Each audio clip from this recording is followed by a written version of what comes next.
So apparently the T app is, you thought it was over. It's somehow not even over. Oh my God.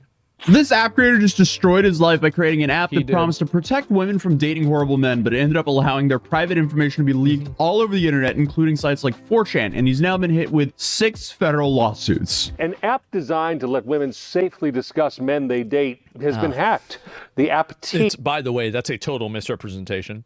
It allows women to defame, harass, and dox men against their consent with no control or awareness that it's happening. He said today about 72,000 images have been leaked online, including pictures, photo IDs of users that were submitted during account verification process. Good. But before we go any further into the story, we need to understand what this app does and why it was created. So you have this app called T, and it's described as the Yelp for dating. This site allowed women to, I guess, avoid terrifying online dating experiences. I have no problem with this as long as guys can do the same thing. Posting photos of men and seeing if anyone else had the same bad experience with the same man. T had marketed itself as sort of like Yelp, but for dating. So instead of dating, instead of reviewing a service, you were reviewing an actual guy that you'd gone out with. But the concern here was that you had a lot of guys who often frequent a ton of dating apps at once, and they're committing kind of the same offenses, sometimes being creepy, but sometimes being dangerous or violent with women. And word doesn't get out to enough women at the time because these guys are on so many different websites, right? So the idea that the T was saying was like, don't worry, this will be a central place, not a dating app. This is more of like a research app. Gee, I wonder. I mean, that's true. That's clearly, like, I don't agree with that, but that is an accurate summary of what the intent was. That's true. What could go wrong? But it's said to be influenced by Facebook pages like Are We Dating the Same Guy? A good example of this would be a 27-year-old woman who became skeptical of her partner. She was recommended the Facebook page by close friends, only to find out he'd been posted about in a negative light by like 10 different women. So in theory, this gives women a form of protection to help them avoid bad experiences with men they're going on dates with or men they've already been in relationships with. And while I can definitely see this app could be used for good, I can also see, wow, this app could also be used for harassment. But unfortunately, the thing is that there's no accountability. This is the problem with this kind of stuff, is that you have girls that say stuff like this and they have no obligation to tell the truth. They have no obligation to, you know, accurately describe what happened. And there's plenty of girls that are probably just not going to get called back on a date and they're mad about it. So then they go on this app and say bad stuff about the guy. Like how many times have you seen like women that don't like somebody, and men do the same thing. It's not like women are unique in this way, but like anybody who does this, where like as soon as they don't like somebody, it's not enough for them to describe what the person did wrong. They have to go even farther than that and make up extra things that they didn't even do to make them seem worse. That's not even the app's biggest problem, because recently the app was hacked. According to the media, passport information, driver's license, and full names of the women all across North America were leaked. But was it actually hacked, or was it just coded extremely poorly? Well, that's what we're going to be discussing today. So for some backstory for you, T was founded by Sean Cook in 2023 after he witnessed his mother's terrifying online dating experience. Apparently, she was being catfished over and over again, was unknowingly talking to men with criminal records. So how did this app help with this problem? Well, this app allowed women to post the man's first name, age, location, and other women on the site could share their experiences and share whether the man was a potentially good or bad person, using the terms red flag or green flag. See, this is how social credit begins. See, these people these people complain and they say, oh, we don't like China, it's oppressive, but then they go and they do this. There's really no functional difference between this and Chinese social credit system. There's not. Early users of the app had to verify with a form of KYC, meaning they had to upload a photo of themselves and a ID, so government ID and a selfie of themselves to verify their age and gender. This is because the T app was a woman-only platform. The uploading your identification feature was later removed at the end of 2023 and changed to simply allow you to upload a photo of your face on the app. In their terms of service, they promised that these images would be instantly removed as soon as the verification process. Then how did this happen?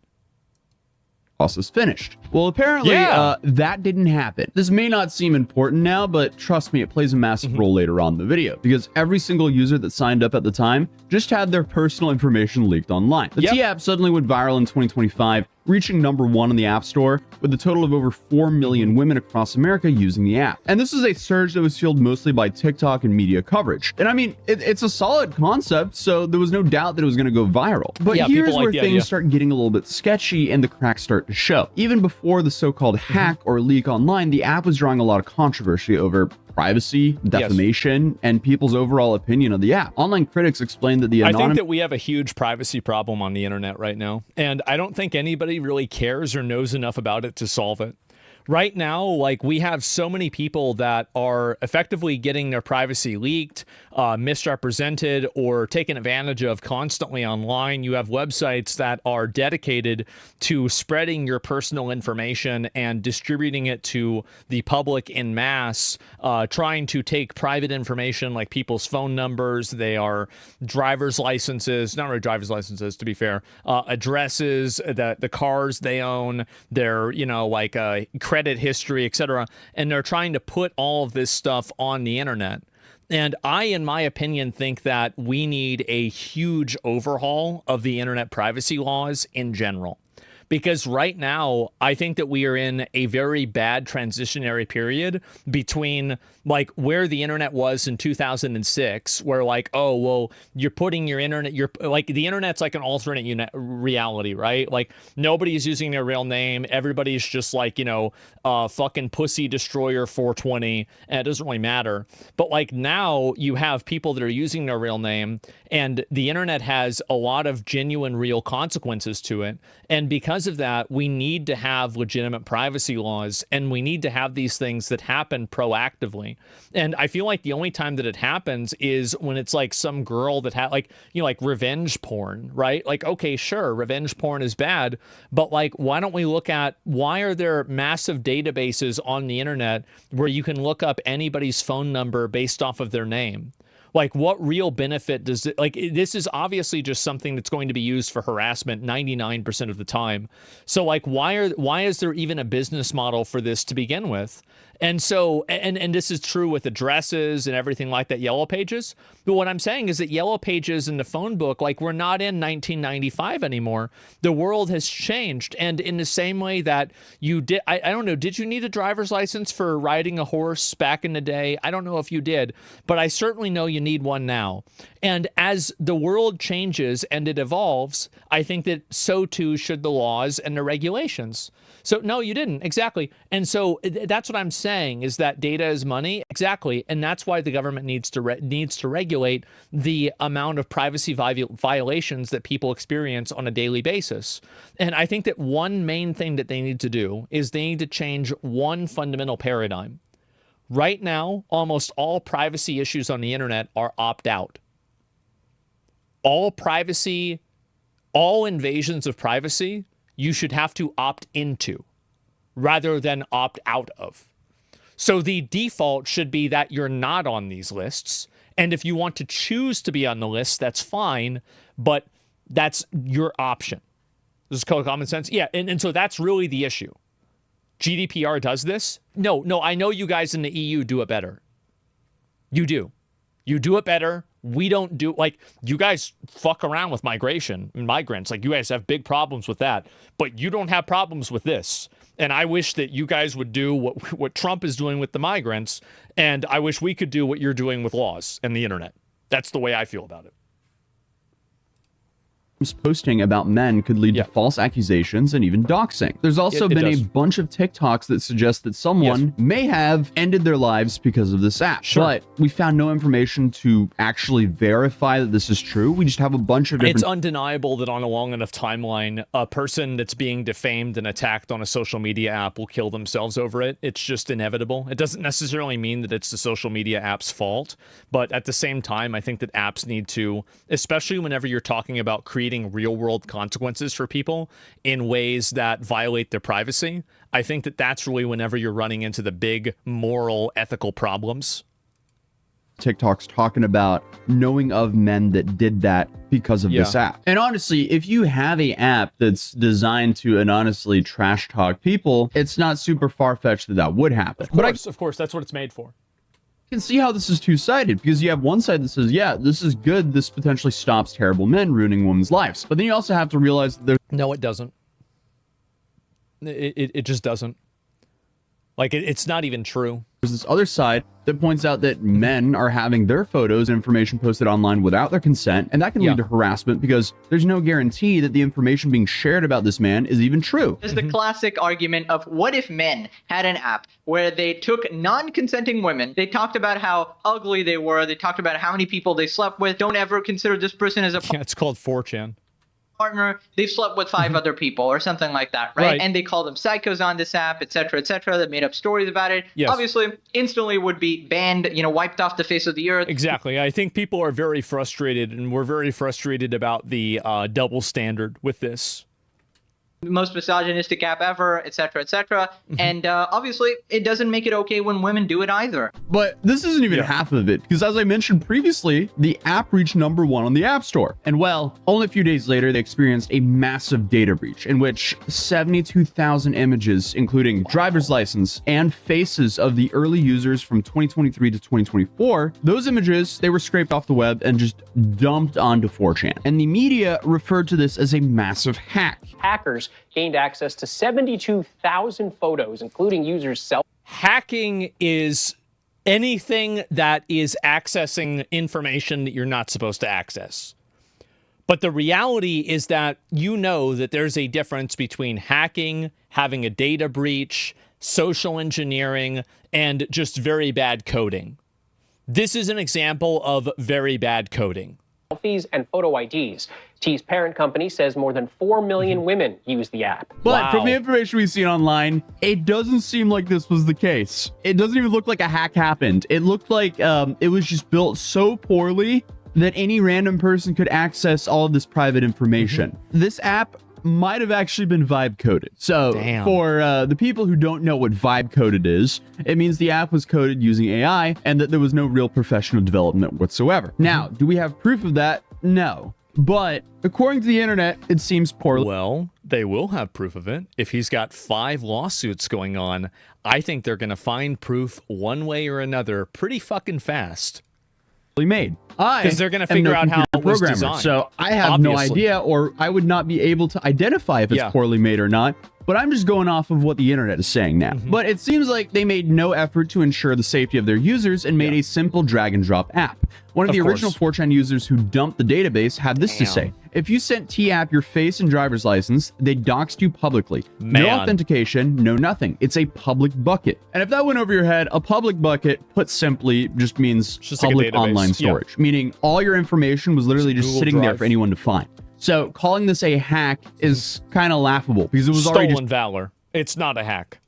Sitting there. Anyone could grab it. This is not a hack. And for a lot of people that were looking into this, they had found that, yes, by putting in that URL, you absolutely could find attachment files. The only thing the 4chan user did was make a script that downloads all the images and data from the public cloud storage. So obviously, this is a massive issue when it comes to security and privacy. So with that, it's fairly obvious that the media went absolute crazy. With even some news coverage defending the app developers, saying this couldn't be helped. And with privacy laws being a lot less... the reason why is that this is another issue, is that there's a lot of there is a very unpleasant reality where a lot of women will defend toxic woman behavior, and it's extremely unhealthy.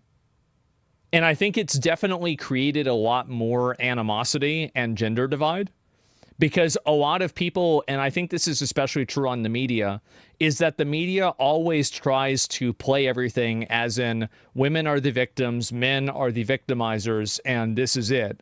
And I think that really, I mean, in crime, generally that's true, but that doesn't mean that it's always true, especially violent crime, sure.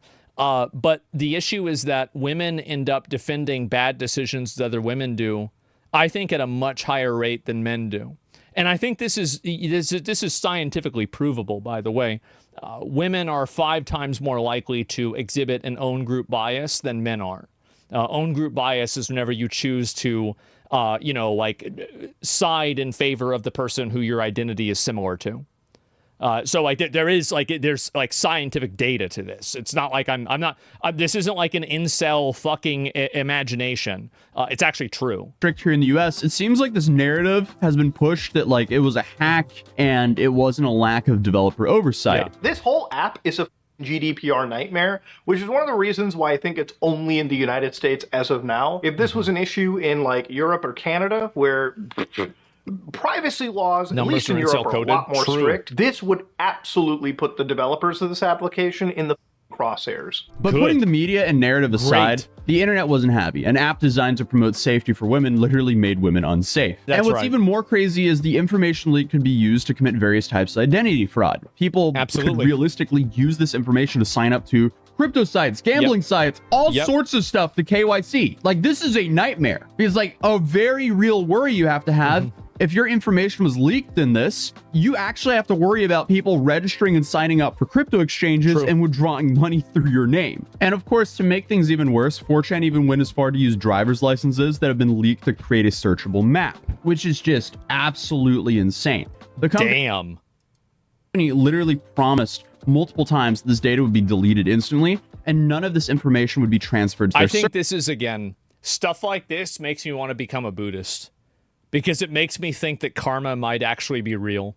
There's some kind of divine ordering of the world, and actually that, you know, everything will have an equal and opposite reaction, and all you have to do is wait for it. Because there's no way this isn't some kind of fucking divine justice that all of these women who got together in this app to henpeck men and talk about how bad they are and, you know, patronize them and lie about them and say how, like, oh, he's got a small dick or something like this. Oh, red flags. All of this stuff was all meant to violate men's privacy. It is. And then all of their driver's licenses get leaked. Damn. That's too bad. Wow. That's crazy. Oh. Hate sexism is becoming a big thing. Well, you should look at the people who are starting it. It's the women who are starting this. I don't think that there's any, like, men aren't making websites like this. I mean, obviously, like, men and women talk, of course, but, like, men didn't make a website like this. It's women that did. Servers. So they're looking at a legal nightmare, and that's exactly what they're facing. But you may be asking, okay, what did the company have to say about the situation? Well, they said at 6:44 PST on the 25th of July, we identified unauthorized access to our systems and immediately launched a full investigation with assistance from external cybersecurity experts to understand the scope of the impact. It's probably some guy on Reddit that they knew.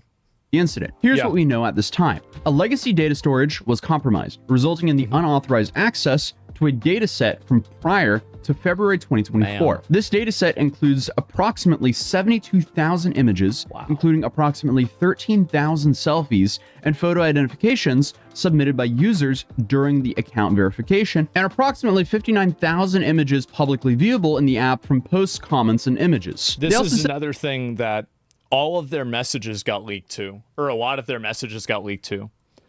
So it's not only, you know, their names, it's what they said and, like, their DMs with each other even.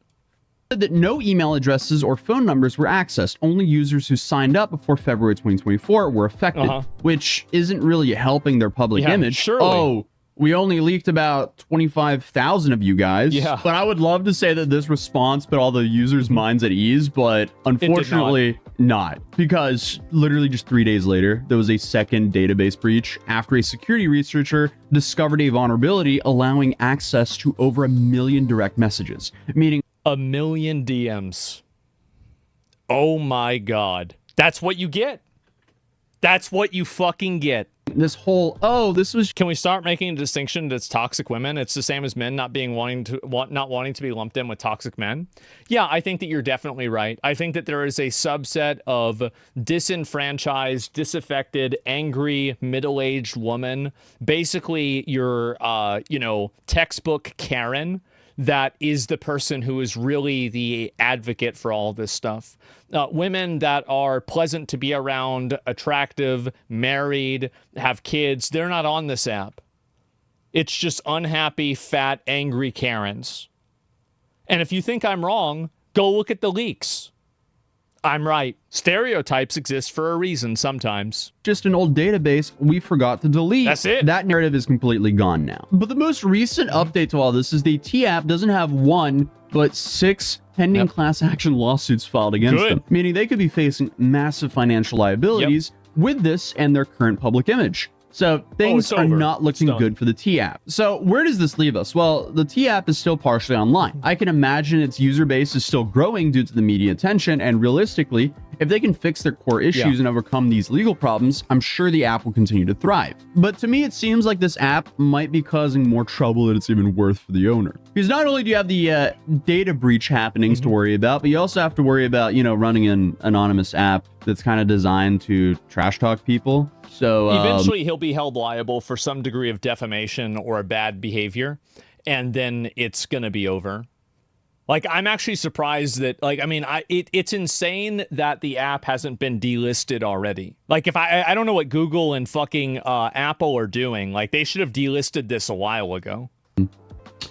That can be a slippery slope as well. Overall, this one is just kind of a tough one to unpack because the app's purpose in general is pretty subjective. But hey, what do you guys think about this entire situation? Let me know in the comments down below. Since we've just been talking about online dating, you might also enjoy this other one we talked about where it was some online dating action between a guy and an AI Jennifer Aniston, which ended up scamming him, naturally. This has happened so many times. But still a wild story you can check out here. If you're new here, feel free to subscribe, drop a like on this video, and I'll see you guys tomorrow. Peace. There it is. Well, there we go. You almost never have authentication besides DMV banking essentials. Yeah, probably not really aware of it. There must be millions of apps. Nah, bro. Like, this app got so much attention, they had to be aware of it. Yeah, there's no way they didn't know about it. You think they didn't know about this? Of course they knew about this. Give the video a like. Now, Atozy makes a lot of these videos, and I did see the second leak. I didn't talk about the second leak a whole lot, but it has happened, and I think it's probably going to get worse, too.